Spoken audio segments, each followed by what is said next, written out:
But try as much as you can to be exemplary before your child. When you play helpless before your children, it is very distracting.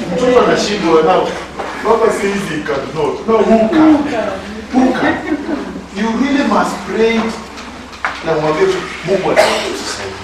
Even if you do not know what you do with your God after Form 4. That is, remember, God is your partner in this. And God can be counted on. Never ever tell your daughter, college that is very discouraging. Keep telling your daughters, my daughter, you know me.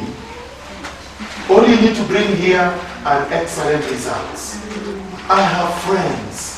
I have a God I can count on. I have family. You will never stay in this home with good results that will take you to university or to college. Give me a chance confidence. Wait. Papa ameniahidi kwamba nikipita sitakaa nyumbani.